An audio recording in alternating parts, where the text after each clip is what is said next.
Hello, good people of YouTube. Mountbatten here. And finally, after years and years of waiting, we at last have the last Yamato sister in-game, and that is the Tier 10 Premium Japanese aircraft carrier, the Shinano. In real life, the Shinano was destined to be the third of the Yamato-class battleships. However, with the direction of naval warfare going in, well, the aviation direction, I think it was like a 80% completed hull was then converted over to be an aircraft carrier. And, well, that's what we have in game. And this wasn't the only ship that this happened to in the IJN fleet. Several were converted to carriers off of battleship hulls for a variety of reasons. But anyway, the Shinano is finally in game, coming in at the eye-watering cost of 36,000 steel right now in the Steel Will event. If you do wish to pick her up, you can use the 15% off coupon in the Steel Will event to get her for a mere 30,000 steel. So you can get her a little bit cheaper that way, or you can wait for her to fully be added to the Armory for Steel at the end of the update, in which you can use your 25% off coupon to get a bit bigger of a discount on the Shinano there. But do you want to do that? Do you want to spend all that hard-earned steel on the Shinano? Well, that's what we are going to be talking about in today's video. So a little bit different from my standard first impressions video. Seeing if taking us out of the port at the start of the video will maybe give a bit better of a vibe or speed to the review, because it is a CV. I am not an amazing CV player. I'm really only good in Graf Zeppelin, which that's a thing, right? But the Shinano is definitely an interesting CV because she has a new type of armament on her, and that is her AP skip bombs. And that's the most, probably the most noise you've heard about the Shinano before, well, really checking her out, is that she has AP skip bombers that can overmatch 32 millimeters of armor, which of course had led to her being called a flying Yamato for very good reasons. Now, of course, it leads to the fear that, well, you shouldn't get pinned from every which way with these skip bombers. And while technically, yes, that is possible, that's not entirely the case here, as we'll get into when we get into the skip bomber portion of the review. But let's go ahead and talk about the ship herself first. So the ship is of course a Yami hull, although it doesn't have the exact armor of the Yamato. You have a 27 millimeter bow and stern, so not 32 there, but 27 millimeters, pretty stout, for a tier 10 CV. And her belt armor is also much more lacking than the Yami's. Her citadel cheeks are still very much exposed, so if you know the good old Yami spots, you can very much clap the Shinano there as well.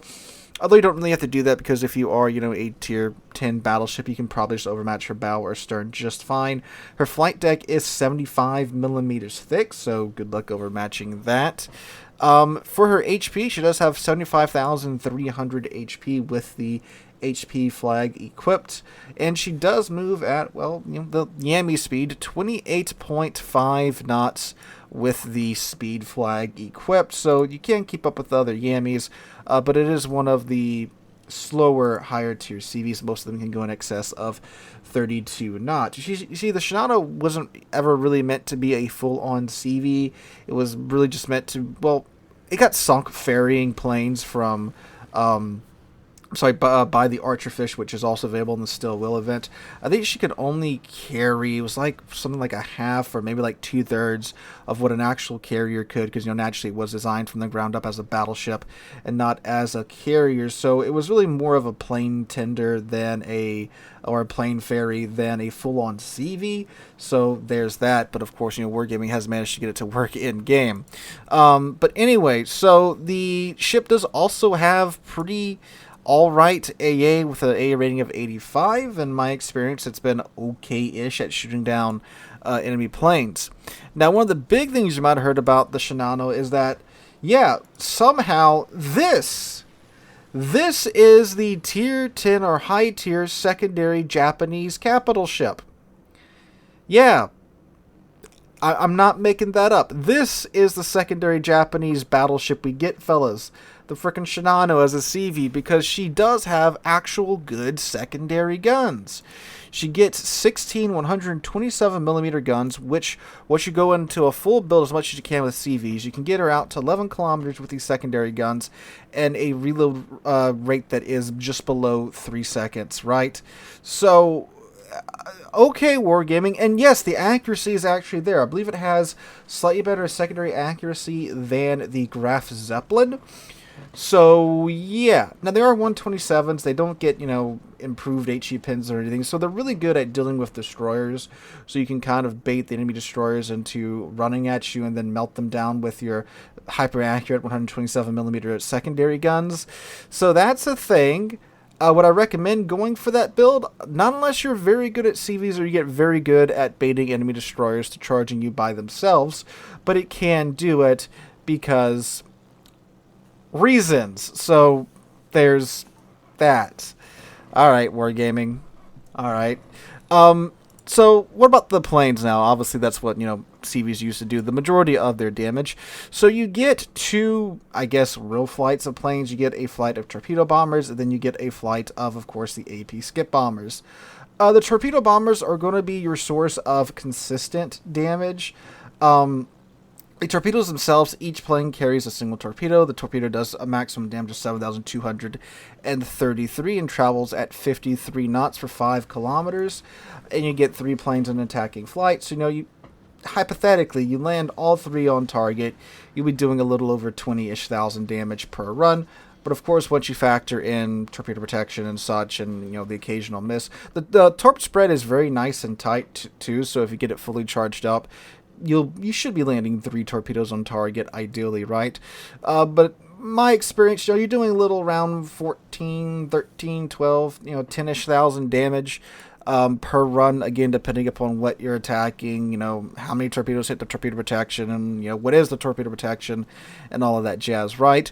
But those are your good, consistent damage dealers throughout the match, and that's what you'll be probably using second most often besides the skip bombers.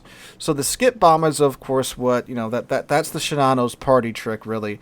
Their skip bombers. I guess you'd say your secondaries are too, but the skip bombers are, of course, the big thing.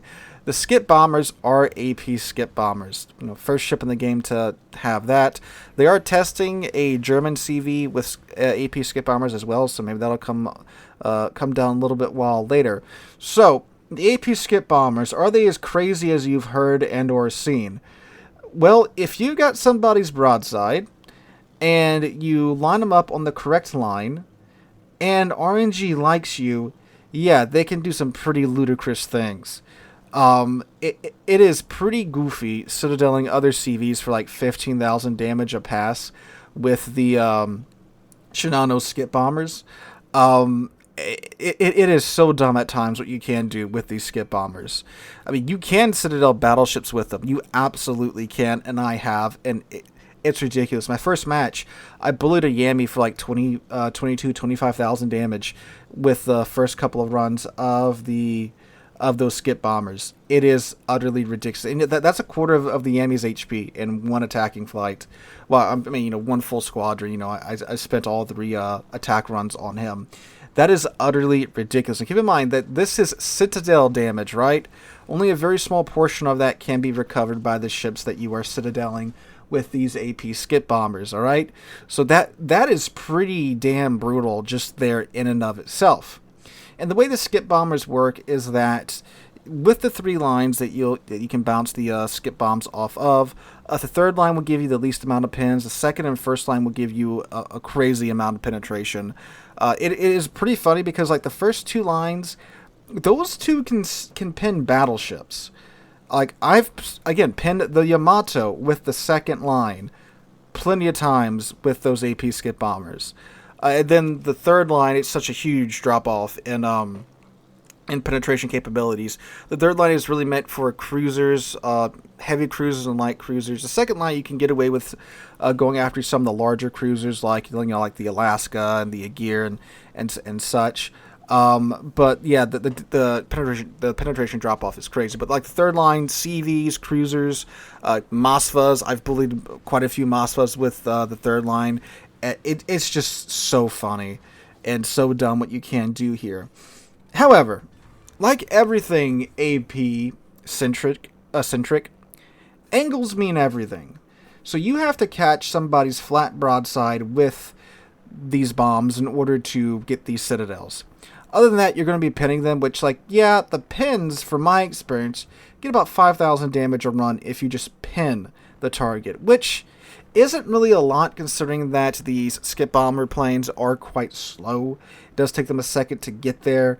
So you can't really spam them like the torpedo bombers and the other bombers are much faster than the skip bombers. Keep in mind, this is with the commander skill to speed these guys up, right? So it does take them a second to get there. And if they angle and, you only get a couple of pins, you're doing, again, 5,000 damage. So there is that huge caveat there. Now, of course, they are planes. They are maneuverable. You can get them on side, depending upon the situation, fairly easy.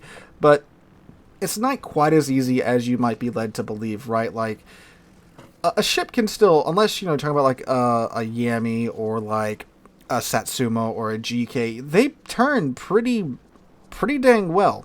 Now, of course, in the aspect of, turning, in the course of turning, I should say, yeah, they're probably going to show the broadside to the enemy team, which is going to lead them to eating, pin damage from them. That is very much true. But in terms of, versus the Shinano, if the player is paying attention, they can very much turn and negate most of the strike. Again, that's probably going to lead to them getting blapped by the enemy team, but how many times do we have a team that just doesn't seem to take advantage of any of the situations that you manage to present to them? Many a time for most of us, right? So there's very much that, just like with the MVR's rockets. How everyone was going nuts over the AP rockets for a time, and then you realized, oh, I can just turn and negate most of the strike. Very much here with the Shinano. Now, again, you can still pin the bow and the stern, and that will, again, in my experience, be doing about 5,000, maybe 6,000 damage. If it's a very lightly armored ship, there's a very good possibility that you could citadel them through the stern or through the bow. We're talking about like battle cruisers or another aircraft carrier or a cruiser. That's totally possible, but you're really only getting in with like 1 or 2 skip bombs. In terms of citadel damage, how much does it do per run? Usually I could get 2 of them to citadel. It does about 15,000 damage per run with a couple of citadels thrown in there, which that is a pretty substantial amount of citadel damage considering you can do 2 more of those right after the run cools down with the skip bombers. So that's pretty goofy. So yeah, that's kind of nuts in some cases. It's a lot more balanced than I thought it was going to be. Again, the big question I had, you can go back and watch the video when we talk about the 32mm overmatches, is this going to be like MVR's rockets where if they don't citadel, it's pretty menial damage, and thankfully it is that situation here with the Shinano. Now, the 3rd squadron, your tactical squadron, you get this every 105 seconds. Doesn't matter if you lose them all or if you lose none of them in an attacking run. 105 seconds, how long you have to wait for this HE dive bomber squadron to come off of cooldown. This is also a good source of fairly consistent damage once I was able to get down the reticle and the dive of the planes. You have a pretty decent sized squadron of aircraft here. You get 8 aircraft here with 1 bomb per aircraft. These bombs can pin 55 millimeters of armor. They do 8,800 maximum damage, and they have a 50% fire chance with 8 bombs. So that's pretty substantial. And this is also the squadron where you do get the smoke curtain. Smoke curtains were a real thing back in the day. And this is, of course, meant for you to, share with your team. One guy's getting focused down and he's getting murdered, pop this over him, and hopefully he'll be able to scurry away to safety. You can also use this with your Shinano if you want to be a Chad and put a secondary build on your Shinano, and you want to smoke yourself up, spot for yourself, then let your secondaries rip and tear into the enemy team. That is something that you can do if you're a very good CV player. But, ideally, you'll be using it to help your team out and it can help your teammates escape death when possible. So there is that. But yeah, other than that, they are a source of pretty good HE damage. if you get most of the bombs to connect, I wasn't really having too much problems getting a fire every run. And then when RNG very much liked me, I was getting 2 fires a run with these planes, so that's pretty cool. And they do start the cooldown the second you take off, so usually by the time I had flown to the target, dropped my bombs, came back, did one run with one of the torpedo or the skip bomber squadrons, they were already off of cooldown. So she doesn't get rocket planes, which is, a source of fairly consistent damage for a lot of CVs in game, so you do have to take that into consideration. So overall, Shinano, how is it? Is it as cracked as it's been made out to be? I'd say in the hands of a good CV player that can, take advantage of those broadsides, that really knows what they're doing with the CV, this thing is pretty spooky to come up against. It's quite easy to kill the other CV with this CV if you know what you're doing. Again, if you know what you're doing. I think the skill floor is pretty high on the Shinano just because of the nature of the AP bombs. You got to get the angles right. If you come at them, too steeply angled, you're going to bounce the AP bombs, and then, there you go, you've wasted all your time doing that. You might get, again, a mediocre 5,000 damage if you're lucky out of it. So you definitely have to know what you're doing.